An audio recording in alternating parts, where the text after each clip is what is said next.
কিন্তু এটা তারা রেজিস্ট্রেশন শুরু করেছেন এবং কাজ শুরু করেছে, এবং আজকে হলো 107 বছর তারা কিন্তু এখানে মানবতার সেবায় কিন্তু কাজ করে যাচ্ছে। আমি আসলে মানবতার সেবায় কি কাজ করে যাচ্ছে আমি নিজেই জানি না। এখন কিন্তু শুনছি ক্যান্সার নিয়ে কাজ করছে তারা। আমি জানতাম যে চোখকেই তারা কিন্তু সবসময় প্রাধান্য দিয়ে গেছে, কিন্তু there is no boundary for it। আমরা কিন্তু বাংলাদেশে যেরকম আমরা আছি সেরকম কিন্তু আফ্রিকাতে এবং অন্য অন্য যেসব কিন্তু মানে গরিব দেশ যেগুলো আছে সেখানেও লেস যেগুলো মানে ফরচুনেট কান্ট্রিজ তাদেরকে কিন্তু তারা সেবা দিয়ে যাচ্ছে। সুতরাং আপনি একটু চিন্তা করে দেখেন, যেটা একটা ইংরেজি শব্দ আছে সেটা হচ্ছে কি সিনার্জি। সিনার্জি মানে হচ্ছে 2+2 এটা 5 হতে পারে, 6 হতে পারে, 7 হতে পারে। এখন আমাদের এখানকার সিনার্জিটা কিরকম হয়েছে একটু চিন্তা করে দেখেন। সিনার্জি হলো যে আমাদের এখানে লায়ন্স ইন্টারন্যাশনাল লায়ন্স পরিজাত যে নামেই আপনি বলেন না কেন, তার সঙ্গে কিন্তু খান ফাউন্ডেশন কিন্তু সম্পৃক্ত হয়েছে।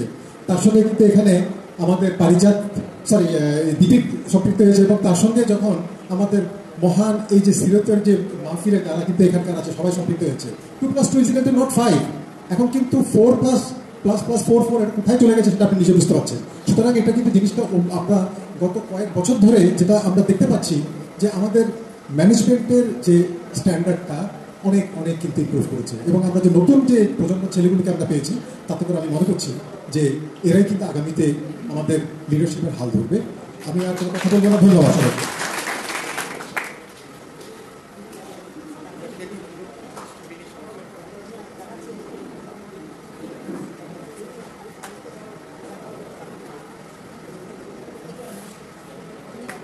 মিনাজ ভাই,